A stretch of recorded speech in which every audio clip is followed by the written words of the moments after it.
avec notre génération, il y a ce truc qui est à double tranchant de fou, où ton téléphone, ça peut être une baguette magique, ou ça peut être aussi un explosif, quoi, le truc, ça... Je t'ai croisé dans le club tard, autour de la Bleuta, mais j'ai vraiment pas la tête à ça. Et j'ai tiré sur cette taf pour que je me détache de tes deux poumons qui se dégrafent. Ça vient du tout début, quand j'ai commencé la musique, j'avais 13 ans, et j'ai voulu faire du rap américain, parce qu'à l'époque j'écoutais du rap américain. Quand j'ai découvert le rap, c'était par les rappeurs américains. Et je trouvais ça incroyable. Je voyais Florida en train de balancer des billets dans une boîte de nuit avec des lunettes de soleil. Je me suis dit, putain, c'est incroyable. Je savais même pas que ça existait à 13 ans, tu vois, j'étais choqué du truc. Et je me suis dit, vas-y, faut que je fasse pareil, donc je vais devenir américain. Donc pour devenir américain, il faut trouver un blaze. Donc je devais trouver un blaze. Et je faisais du vélo et j'allais voir un pote. Et je n'ai pas pris la tête du tout. À l'époque, j'avais beaucoup d'acné quand j'étais jeune. Donc j'ai pris le bout de bouton et je buvais uniquement de l'Ice Tea. Et donc j'ai pris le style d'Ice Tea. Et j'ai fait ça et ça fait Boosty. Elle est incroyable cette histoire. J'avais payé repassé, on n'en parle plus. Et en fait, je l'ai gardé. Et puis au bout d'un moment, tu finis par faire 2-3 projets, 2-3 trucs et tu finis par voir ton nom sur des grosses pancartes, sur le truc. Et des fois, effectivement, je me retrouvais à me dire c'est marrant ce blast parce que je l'ai trouvé en 10 secondes. Et il finit par être sur des festivals en gros, sur les trucs, sur les noms d'albums, des gens qui achètent des trucs, tu vois marqué Boosty. L'histoire est belle, c'est un truc que je fais quand j'avais 13 ans, que j'ai gardé. Je trouve ça marrant. Je roule à 200 à l'heure au bord de la Seine. Une vie de rockstar, j'ai ça dans les veines. Je dirais le titre Jeune et triste. On est fatigué, le cœur est noir, change notre histoire. Qui est le titre, on va dire, un peu éponyme de l'album, qui a introduit l'album. D'ailleurs, c'est comme ça que je l'ai amené au début. C'était le premier clip qui faisait découvrir un petit peu le truc. Donc c'est une sorte d'état d'âme, on va dire, ce titre-là. Trop souvent seul dans ma hutte, je cogite trop et j'abuse. J'en fais des cris sous la lune, témoin de mes pensées absurdes. T'es prête à partir, j'ai rien fait à part dire je suis pas triste, y'a pas pire que moi. T'as su vous faire le martyr parce qu'à tes yeux c'était en partie à cause de moi. Et moi la tristesse, alors pas la tristesse, mais la nostalgie, c'est une de mes émotions préférées. Et ça vient embrasser un petit peu la tristesse parce que forcément, la nostalgie par définition, c'est une émotion qui est un peu compliquée à gérer pour certains.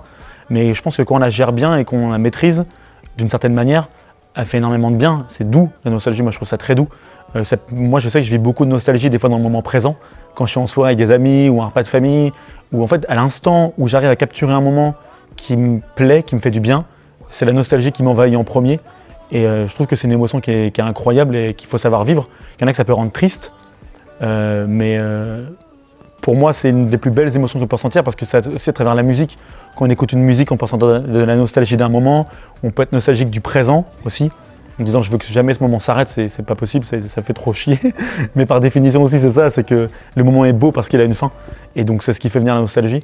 Et cet album-là, c'est un petit peu ça, c'était le sentiment, enfin l'émotion, la première émotion qui est venue contrôler l'album, mais dans le sens positif. Ça veut dire que pour moi, c'est quelque chose qui est merveilleux, qui est beau. Et c'est pour ça que Triste, pour moi, il a deux lectures entre celle qu'il y a dans mon album et celle qu'on peut avoir au sens familier qu'on utilise régulièrement. Pour moi, c'est deux Tristes différents. C'est un peu compliqué à capter, mais Jeune et Triste, c'est plus un mood en fait. C'est un truc de, voilà, toutes ces émotions-là, la nostalgie, les pensées, ça va trop vite, je comprends rien à ce qui m'arrive. Voilà, c'est un peu tout ça. Après le premier million, j'ai pris la fuite. Elle m'a trouvé trop mignon, j'ai pris la suite. J'ai amené un peu ce truc-là dans l'album. J'ai voulu que ce soit un peu subtil, parce que faut pas que ce soit non plus ridicule. Mais c'est une inspiration que j'ai eue grâce à mes parents. Parce que mes parents ont toujours été un petit peu attirés par l'histoire des Amérindiens. Et donc forcément, on se retrouve avec des bouquins énormes, des fois dans le salon qui traînent, etc. Donc j'ai toujours été amené un peu à lire un peu leur histoire. Et puis au fur et à mesure, j'ai commencé à lire beaucoup de choses sur eux. Il n'y a pas beaucoup de reportages malheureusement, mais leur histoire elle est incroyable. Leur manière de voir les choses elle est belle, et leur philosophie elle est... Je trouve ça dommage qu'on s'y intéresse pas plus parce qu'elle est hyper intéressante. Et bien que ce soit un peuple qui n'existe plus maintenant tel qu'on le connaissait avant, leur philosophie elle est restée. Pour les Amérindiens qui sont encore vivants, on va dire, ils essaient de faire perdurer un peu cette philosophie-là. Et donc elle existe encore. Et donc tout ça, ça m'a amené à me dire, il faut que j'essaye de l'amener d'une certaine manière dans l'album parce que c'est un truc qui me passionne énormément. Et donc j'ai appris leur histoire de différentes tribus, etc. Dans tous les sens. Et je m'en suis inspiré jusqu'à la tracklist de l'album, qui est ce qu'on appelle chez eux le Wakatenka. C'est une sorte de cercle infini.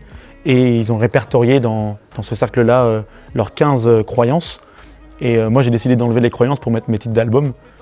parce que je trouvais ça intéressant le parallèle entre la musicalité et la croyance, et surtout le fait que moi c'est la musique dans ma vie qui prédomine. Donc j'ai fait ce parallèle-là avec le Waka Tanka pour l'album. Avec ou sans vous, on fera nos pailles. Changer les mentalités, c'est victoire sans médaille. Et je suis toujours fasciné de voir des gens comme Gandhi, comme Martin Luther King, comme Mandela, qui vont passer leur vie à se battre pour quelque chose, quitte des fois à faire des années de prison, quitte des fois à être assassinés, quitte des fois à être menacés de mort, des familles, etc. Et ils savent très bien qu'ils ne font pas ça pour eux, ils font ça pour la génération d'après.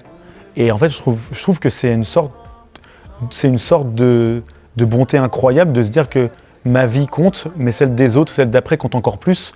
Donc je vais dédier ma vie aux autres sans trouver je pense pas que Mandela, il a eu un dimanche tranquille en train de siroter un cocktail, peut-être, mais en tout cas je pense que sa tête était prise dans trop de choses et c'est compliqué d'être apaisé dans ces choses-là.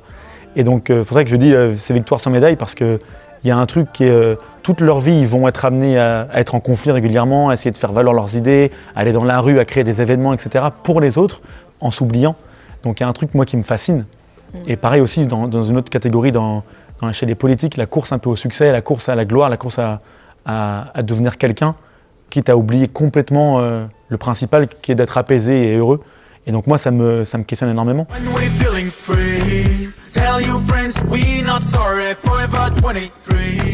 Il faut de l'espoir, hein. S'il n'y a plus d'espoir, il n'y a plus rien. C'est aussi ça en fait, c'est demander à l'été si le mois d'hiver compte, c'est ce truc-là, c'est que pour qu'il y ait des moments de victoire, il faut forcément qu'il y ait eu un conflit avant, qu'il y ait eu une opposition, sinon il n'y a pas de victoire par définition.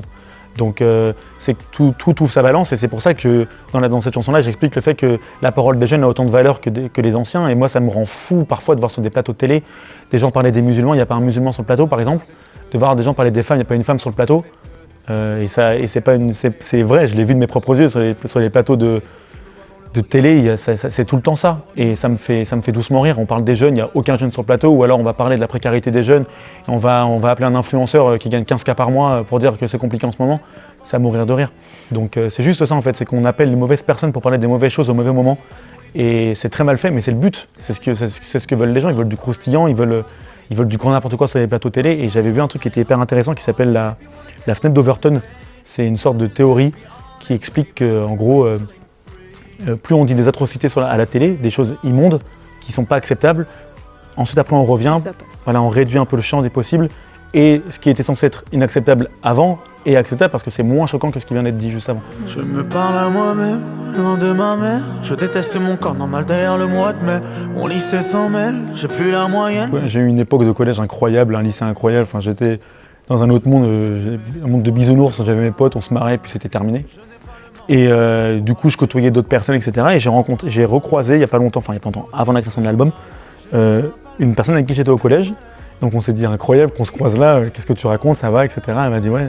Et je lui ai parlé du collège, et elle m'en a parlé en disant on m'en parle pas, c'était un cauchemar incroyable cette époque-là, je ne vais plus en reparler, passons à autre chose. Et ça m'a choqué parce que cette fille-là, je la voyais au collège, et aucun signe qui me laissait croire qu'elle allait mal ou que ça n'allait pas. Et quand on en a reparlé, elle m'a dit voilà, que c'était une période atroce pour elle. Et ça m'a tellement trotté dans la tête que j'avais envie de le mettre sur papier, parce que moi j'ai réalisé aussi qu'au collège, j'ai eu des paroles dures, mais comme tout le monde, et je me suis dit, je ne réalisais pas l'impact que ça pouvait avoir. Et franchement, je m'estime heureux de ne pas être de la génération du collège avec les téléphones. Franchement, avec Snapchat et tout, c'est incroyable. En vrai, c'est un cauchemar. Mais bon, bref, tout ça, c'est dit, et ça m'a trotté dans la tête. Et je me suis dit, c'est fou, parfois on n'est pas au courant de l'impact de nos mots, de nos phrases, d'un groupe entier même, ou même, moi ce que j'ai vécu, de voir une personne et de même pas se rendre compte qu'elle est dans un mal terrible et qu'elle vit mal sa période, de même pas être capable de le voir. Et donc du coup j'en ai fait cette chanson-là, où en gros il y a les deux points de vue, le point de vue pour le coup d'une fille qui se fait insulter régulièrement par un groupe de potes, et la deuxième c'est le groupe de potes, d'une personne en particulier, qui dans un sens aussi, c'est ce que j'essaie de dire dans le son, mais un peu prisonnier de ses potes, et pour beaucoup, là, on ne va pas généraliser, mais il y en a beaucoup qui font ça en sachant très bien que ça fait du mal, en sachant très bien que truc, et que quand ils croisent la personne après tout seul et qu'il n'y a plus personne pour rigoler, pour applaudir, ça fait moins le malin parce qu'il n'a forcément pas envie d'être méchant pour rien. Donc il y a ce truc-là où les deux sont un peu prisonniers d'un système, d'un truc de voilà, faut faire rire les copains. Mais je refuse d'être porte-parole de quoi que ce soit ou de qui que ce soit. C'est-à-dire que moi, c'est juste des états d'âme, c'est des choses que je vois, que je ressens, mots par exemple. c'est des trucs que j'avais envie de mettre sur papier, mais demain, j'ai pas envie de représenter une cause, parce que quand tu représentes une cause, ça devient tout de suite plus fort. Tu dois être carré dans tout, irréprochable dans tout, parler au nom de plein de monde, tu crées quelque chose. Et pour ça, moi, je dis grosse force à ceux qui le font, grosse force à ceux qui acceptent de prendre un peu l'étendard et d'aller au front. Parce que c'est ce que je te disais tout à l'heure, dans l'apaisement et dans le bonheur aussi, il y a cet équilibre-là à trouver. Et moi, je pense que mon équilibre à moi, en tant que, on va dire, Mehdi, il est en retrait aussi, et discret, tranquille. Je fais juste de la musique et je veux pas représenter quoi que ce soit. Donc c'est compliqué parce que dans ma tête, c'est un peu le bazar aussi. Forcément, quand on parle de jeunes et tristes, il y a un truc un peu où ça fait un peu le mec qui parle pour les jeunes, alors que pas du tout, je parle pour moi à la base. T'es jeune, donc oui, voilà, c'est ça. Fatalement, t'es pas non plus, t'es pas un ancien pour l'instant. Enfin, j'espère pas. Donc c'est normal. Enfin, finalement, c'est des chansons, c'est des propos qui te ressemblent et c'est ouais, toi. C'est ça. Voilà. C'est ça. Mais tout de suite, après, on a envie de dire ah, c'est marrant, jeune et triste, c'est une sorte d'étendard, de truc, ça fait un peu penser à que tu parles pour tout le monde, alors que pas du tout. Mais c'est cet équilibre-là qui est un peu compliqué à trouver. Et effectivement, avec notre génération, il y a ce truc qui est à double tranchant de fou, où ton téléphone, ça peut être une baguette magique, ou ça peut être aussi un explosif, quoi, le truc. Moi, ça me fait très peur, ces trucs-là. J'essaie de m'en tenir... Je suis pas très réseau et tout, ça me fait peur. Après le premier million, j'ai pris la fuite. Elle m'a trouvé trop mignon, j'ai pris la suite. Je suis venu là pour voir sans laisser pourboire. Je vole sur la turboise, kiffe mes pouvoirs.